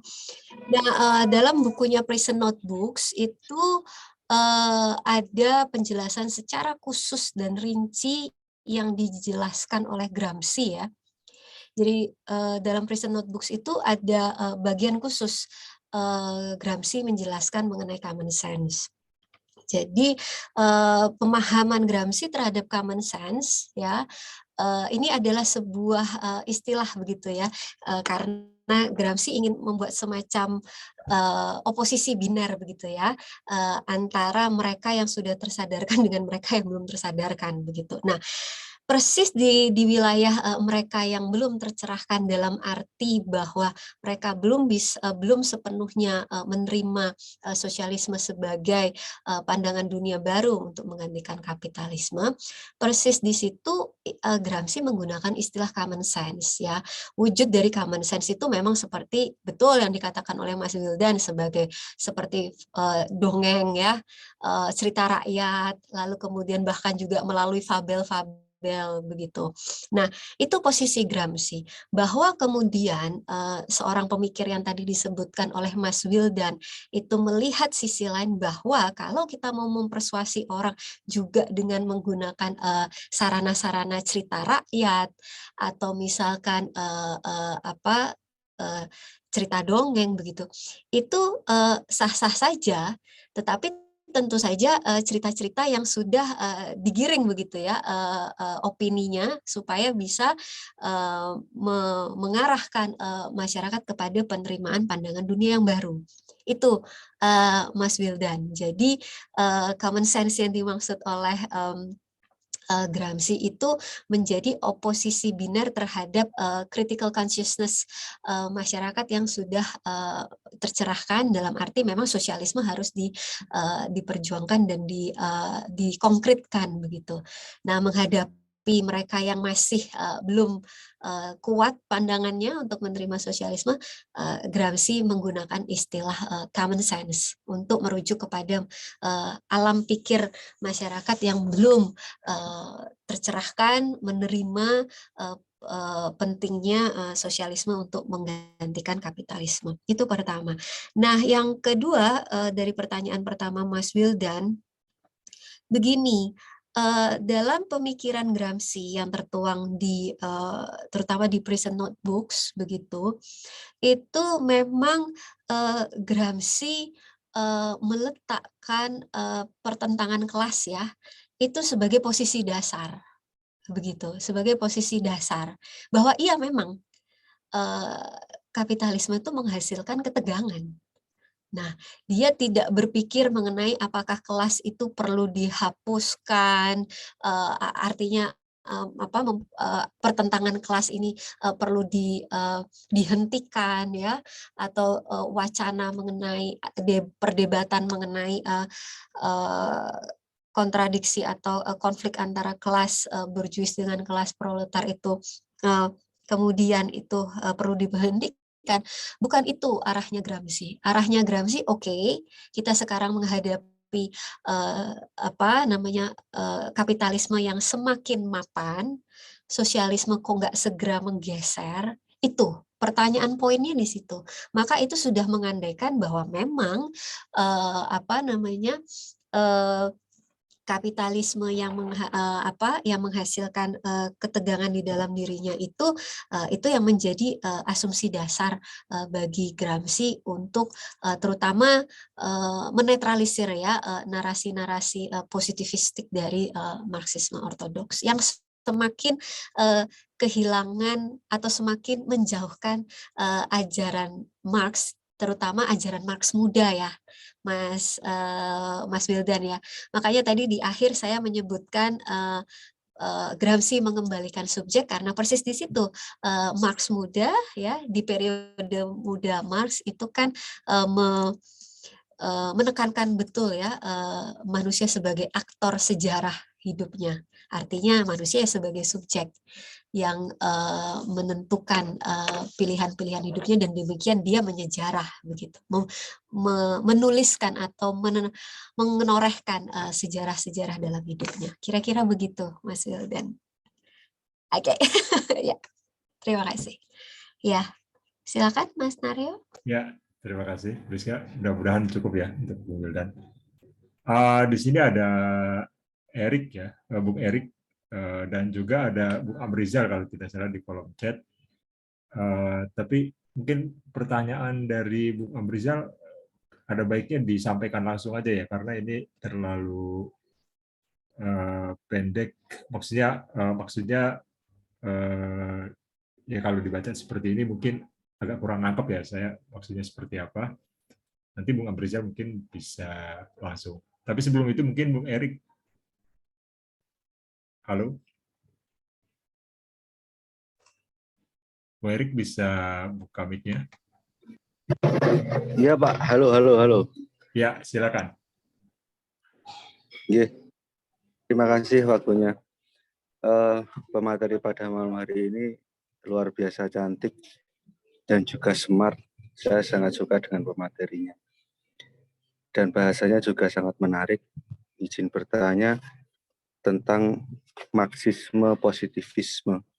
Marxisme yang positif itu dalam pandangan Marxisme, bagaimanakah implementasinya untuk masyarakat khususnya yang ada di Indonesia?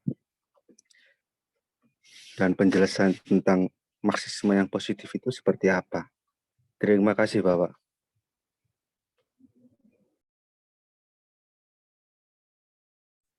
Ya, terima kasih Bung Erik. Saya sambung langsung ke Bung Amrizal ya. Bung Amrizal bisa buka mic juga. Silakan. Terima kasih Pak Naryo. Terima kasih atas kesempatannya. Tadi saya sengaja di kolom chat karena terakhir diskusi waktu menyampaikan pertanyaan saya putus beberapa pekan lalu gitu. Mbak Priska, kajiannya bagus sekali. Saya baru kali ini dengar tentang Gramsci. Yang ingin saya tanyakan adalah, tapi sebelumnya apa yang disampaikan oleh Gramsci mengenai dialektika apa tadi itu mengingatkan saya dengan respon Gramsci terhadap Marxis, itu mengingatkan saya dengan materialisme dialektis yang disusun oleh Engels ya, menjelang atau setelah wafatnya Marx. Seperti itu mengingatkan saya seperti itu. Itu apakah memang ada pengaruh Engels terhadap Gramsci? Itu yang pertama. Nah, yang kedua yang saya sampaikan di chat tadi, yang saya kalau saya tadi ada yang Mbak Priska menyampaikan contoh tentang Rusia seperti itu ya, yang memang dia nggak sempat mengalami suatu masa kapitalisme dalam negaranya gitu ya, situ ekonominya. Hal yang sama juga kemudian tadi ditanyakan oleh penanya sebelumnya mengenai Korea Utara seperti itu. Nah, saya justru tiba-tiba muncul terselibat aja di dalam pikiran saya, apa sosialisme ini jangan-jangan hanya bisa terbangun berdasarkan kritik terhadap kapitalisme. Itu sih sebenarnya, itu aja. Makasih atas kesempatannya Mbak Priska, Pak Sunaryo. Saya senang banget ini materinya bagus nih kajiannya. Makasih Mbak Priska. Ya, terima kasih Bung Amrizal. Mungkin bisa langsung Priska untuk. Ya, nah saya ke pertanyaan Mas Erik dulu ya tadi ya. Jadi Mas Erik, terima kasih atas apresiasinya Mas Erik dan juga Mas Amrizal. Nah, pertanyaan pertama Mas Erik itu mengenai bagaimana menerapkan ya Marxisme positivistik ini dalam konteks sehari-hari begitu, dan sebenarnya Mas Eri juga mau saya untuk menjelaskan lagi begitu ya, kira-kira Marxisme positivistik dalam Marxisme ortodoks itu seperti apa gitu. Nah, pertama begini, dua pertanyaan itu sebetulnya berpijak kepada satu pendasaran yang sama atau satu dasar yang sama, bahwa Marxisme ortodoks begitu ya, ingin apa namanya, mempertahankan ya kredibilitas ajaran Marx begitu, yang mana bahwa ajaran Marx itu apa namanya, mengklaim begitu ya, mengklaim bahwa suatu saat cepat atau lambat kapitalisme pasti akan runtuh dan digantikan oleh sosialisme. Cuma kan persoalannya hingga awal abad ke-20 pun ya, itu kan tidak segera kunjung datang sosialisme itu menggantikan kapitalisme. Nah, sementara sudah ada banyak partai begitu ya yang sudah terlanjur begitu memegang teguh enggak, sosialisme ini harus terus diupayakan begitu. Nah, mereka menginginkan agar ajaran Marx ini tetap kredibel ya, tetap bisa menjadi pegangan orang, tetap bisa menjadi pandangan dunia masif menggeserkan kapitalisme. Nah, caranya bagaimana? Nah, caranya adalah dengan menetapkan ajaran Marx ini tidak semata-mata sebagai ajaran ya, tapi sebagai hukum ya, atau sebagai teori ilmiah yang memiliki derajat kepastian tingkat tinggi. Ya, ketika itu memang suasana atau cuaca intelektual di Eropa ketika itu kan memang kuat sekali dengan pendekatan-pendekatan saintistik ya, atau pendekatan ilmu alam, di mana ilmu alam itu kekasannya yang paling khas itu bahwa realitas alamiah ya, seperti bahwa hujan itu melalui proses penguapan air dulu, kemudian terjadi proses kondensasi, lalu dan semuanya ada semacam sekuensi yang itu semua pasti, dan itu menghasilkan apa namanya teori yang tidak terbantahkan. Nah, Marxisme ortodoks itu ingin meletakkan Marxisme, ajaran Marx itu tidak lagi semata-mata ajaran, tapi juga sebagai hukum ya, yang memberikan kepastian akan perubahan sosial masyarakat. Nah, jadi pendekatan ilmu alam yang positivistik itu diletakkan atau digunakan oleh Marxisme ortodoks ya. Nah, dengan cara bagaimana?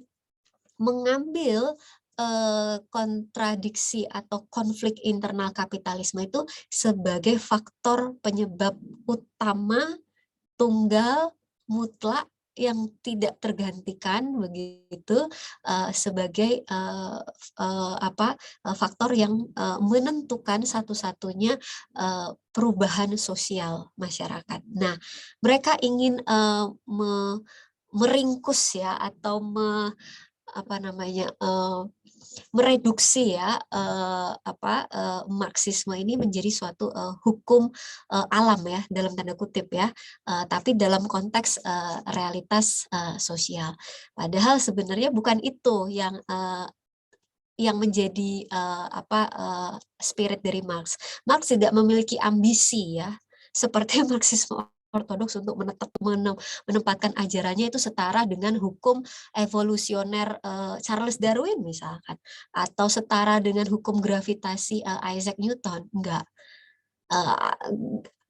Marx tidak punya ambisi itu, tapi penerusnya yang dalam hal ini masuk dalam perkumpulan Marxisme ortodoks mempunyai ambisi itu untuk membuat ajaran Marx itu sebagai hukum sosial ya, yang tidak terbantahkan dan bisa memberikan kepastian bagi masyarakat dalam perubahannya. Nah, lalu dalam konteks sehari-hari itu seperti apa, Mas Erik?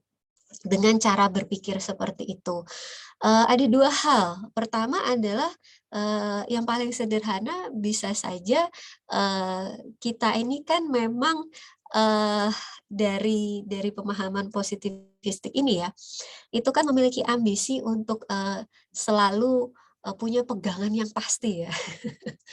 pegangan yang pasti. Kita maunya yang pasti-pasti aja lah gitu. Kalau nggak pasti itu menimbulkan apa ya, kecemasan, menimbulkan keraguan. Nah, ya ini kebutuhan psikis manusia ya. Nah, hukum alam itu bisa memberikan kepastian itu, ya. Nah, lalu yang kedua adalah dalam hidup keseharian kita, misalkan jangan-jangan karena hukum alam itu ya, dan kemudian itu menghasilkan teori-teori ilmu alam, di mana derajat kepastian dalam teori itu menghasilkan apa namanya, trust ya, menghasilkan kepercayaan. Kepastian itu kan menghasilkan kepercayaan. Jangan-jangan itu juga yang menjadi alam bawah sadar kita seringkali, bahwa pendidikan ilmu alam atau teman-teman yang lari ke jurusan IPA itu dianggap lebih mumpuni misalkan ketimbang yang teman-teman di jurusan sosial misalkan atau budaya. Nah, hal-hal semacam itu artinya adalah turunan ya dari cara berpikir yang memiliki ambisi untuk terus-menerus merengkuh kepastian sebagai kompas ya dalam hidup kita sehari-hari. Itu secara tidak sadar itu menghasilkan turunan cara berpikir seperti itu sih, Mas Erik. Mudah-mudahan bisa menjawab Mas Erik. Lalu misalkan tadi pertanyaan dari Mas Amrizal begitu. Mas Amrizal tadi bertanya mengenai Rusia dan Korea Utara begitu. Bahwa sosialisme hanya bisa ditegakkan atas dasar kritik terhadap kapitalis. Lagi-lagi dalam konteks Gramsci, bahwa Gramsci ingin sekali sosialisme bisa terwujud di dalam negara barat yang masih menganut kapitalisme, maka kapitalismenya ini sebelum digeser, dia harus dikritik dulu. Ya, jadi masyarakat yang masih mengamini kapitalisme itu pelan-pelan harus digiring ya cara berpikirnya untuk menerima sosialisme. Jadi dalam konteks itu pernyataan ini lahir ya, Mas Amrizal ya. Jadi dalam konteks sosialisme supaya bisa menggeser kapitalisme yang masih eksis di negara-negara barat begitu. Nah, bahwa misalkan sosialisme itu bisa berdiri ya di Rusia dan di Korea Utara, itu persis karena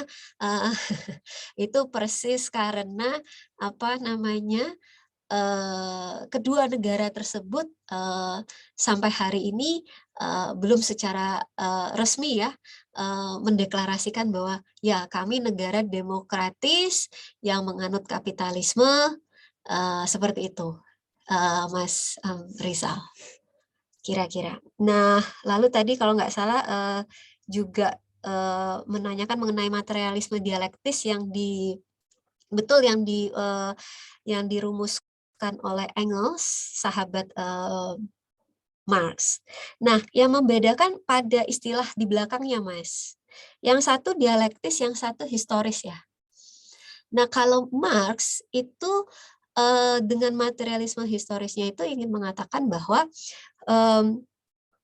yang menentukan sejarah, makanya kan disebut materialisme historis, yang menentukan sejarah perubahan tatanan sosial itu ditentukan dari sejauh mana kapitalisme ini atau sosialisme ini bisa memenangkan posisi ya di menggeser kapitalisme. Nah, sementara kalau Engels itu materialisme yang dibangun secara dialektis itu artinya secara mekanistik. Maksudnya mekanistik itu begini, Mas. Ambil contoh katakanlah tadi yang saya sampaikan, menjadi hujan itu kan harus ada beberapa proses sebelumnya begitu ya. Ada proses penguapan air, lalu kemudian ada proses kondensasi dan melalui suhu tertentu, lalu kemudian muncullah hujan. Atau misalkan air menjadi mendidih, itu kan ada proses pertama-tama adalah air itu dipanaskan terlebih dahulu, lalu dari suhu yang sangat panas itu kemudian memicu air yang mendidih. Jadi ada sequence yang satu hal itu menyebabkan hal yang lainnya, satu hal menyebabkan hal lainnya.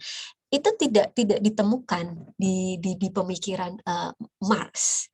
Nah, justru itu ditemukan di dalam pemikiran Engels yang sangat dipengaruhi oleh cara berpikir ilmu alam yang mekanistik. Ya, jadi cara berpikir ilmu alam itu satu menimbulkan yang lain menimbulkan yang lainnya lagi, yang lain. Nah, itu mekanistik. Nah, seperti itu tadi. Nah, itulah yang menjadi cikal bakal materialisme dialektis itu diformulasikan menjadi materialisme ortodoks. Gramsci mempunyai istilah yang sangat khas bagi materialisme ortodoks, itu sebetulnya materialisme yang vulgar katanya. Jadi kita sebagai manusia atau masyarakat itu dianggap kenyataan alamiah yang tidak punya roh begitu ya. Tapi kehidupan kita itu berlangsung secara mekanistik aja seperti mesin, karena ada faktor penyebab tertentu begitu. Itu. Dan yang terakhir, misalkan tadi Mas Wildan sempat mengatakan filsafat praksis, ya. Gramsci menggunakan istilah filsafat praksis untuk menghindari sensor penjara fasisme, karena kalau Gramsci menuliskan Marxisme, ya tentu itu menjadi resiko yang tidak bisa ditanggung ya oleh Gramsci, maka dia menyembunyikan istilah Marxisme itu dengan filsafat praksis begitu. Terus ini ada pertanyaan dari Mas Kudori. Ya, mungkin karena ini sudah hampir jam 9, ya. Tapi pertanyaan Mas Kudori perlu direspon sebagai sekalian closing ya barangkali ya dari Priska. Oke. Mbak, kalau kelompok buzzer termasuk intelektual nggak ya? Artinya intelektual pendengung. Ya tentu Gramsci istilah buzzer baru sekarang ya Mas Kudori ya. Tapi bahwa sejauh bahwa kaum intelektual ini begitu menjadi fungsionaris ya, atau perwakilan istilahnya Gramsci begitu, perwakilan ideologis ya, yang menyuarakan ideologi itu ya entah dengan cara berdengung atau dengan cara yang tidak mendengung begitu, secara eksplisit atau implisit, bahwa sejauh itu yang melakukan itu adalah memang betul-betul dari kelompok cendekiawan yang memang menerima ya, dan memperjuangkan ideologi yang dipegangnya itu supaya bisa diterima oleh masyarakat luas, ya sejauh itu dia memang adalah kelompok intelektual ya, bukan kelompok intelektual abal-abal. Jadi Gramsci itu sangat menghormati sekali kaum intelektual ya, betul-betul sebagai orang terdidik yang terdidik dengan teori-teori ilmiah, teori-teori yang ketat begitu, bukan kaum intelektual abal-abal ya, Mas Kudori ya. Itu teman-teman.